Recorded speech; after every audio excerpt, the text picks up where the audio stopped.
नमस्कार, मैं हूं वरुण कुमार। शुरू हो गया है एक और नया सप्ताह। आज है सोमवार और आ गया है आपका पसंदीदा कार्यक्रम मनी टाइम, जहां हम बताएंगे सीधे आपसे जुड़ी खबरें, आपके जीवन, आपकी जेब को प्रभावित करने वाली खबरें। देश के सबसे बड़े प्राइवेट बैंक HDFC ने अपने ग्राहकों के लिए एक नई सर्विस शुरू की है। आइए जानते हैं इससे आपको क्या फायदा होगा। HDFC बैंक ने अपने ग्राहकों की सुविधा के लिए SMS बैंकिंग सेवाओं का विस्तार किया है। बैंक ने बताया कि अब ग्राहक 24 घंटे सातों दिन कहीं से भी बैंकिंग सुविधाओं का लाभ उठा सकते हैं। इसके लिए ग्राहकों को बस एक SMS करना होगा।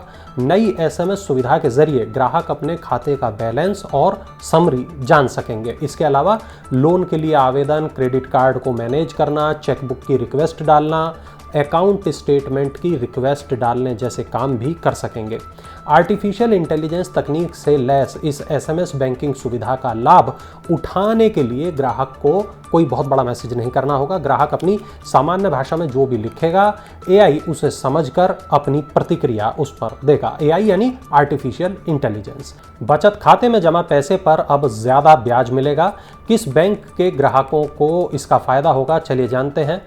प्राइवेट सेक्टर के RBL बैंक ने सेविंग्स अकाउंट पर ब्याज दर को बढ़ा दिया है। अकाउंट होल्डर्स को अब अलग अलग श्रेणी के सेविंग अकाउंट्स पर 4% से लेकर 6.25% तक का ब्याज मिलेगा। अपने सेविंग अकाउंट में 25 लाख रुपए डेली मेंटेन करने वाले ग्राहकों को सबसे ज़्यादा 6.25% की दर से ब्याज की पेशकश की जा रही है। अगर कोई ग्राहक निश्चित लिमिट तक डेली बैलेंस को मेंटेन करता है तो उसे और ज़्यादा ब्याज का लाभ मिलेगा।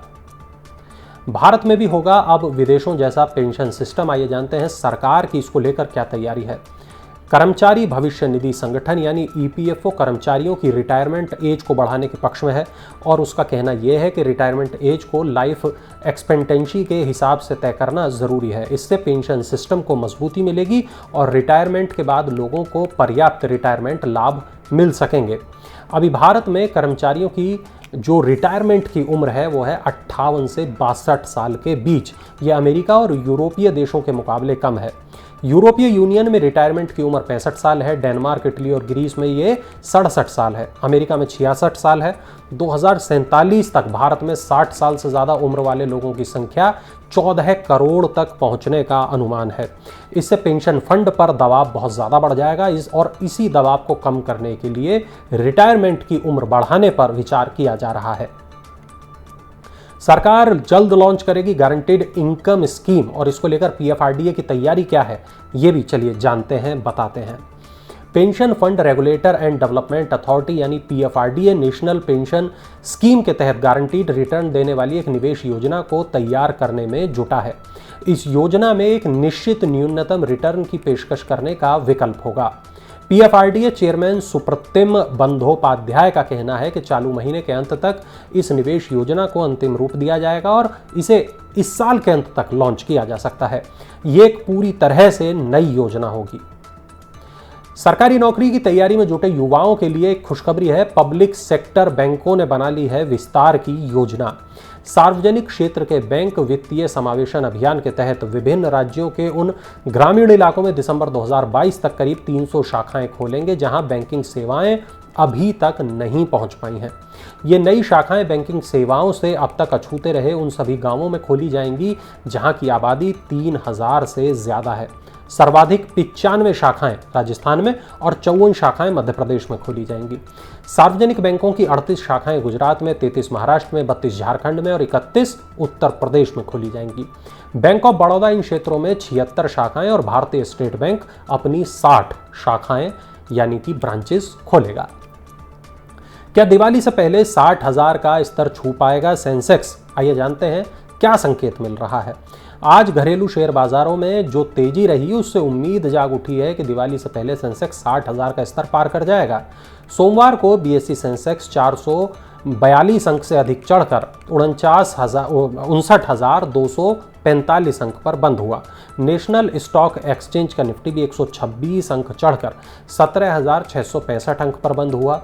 एशिया के अन्य बाजारों में दक्षिण कोरिया का कॉस्पी, जापान का निक्की, हांगकांग का हैंग सेंग नुकसान में, जबकि चीन का शंघाई कंपोजिट लाभ में रहे।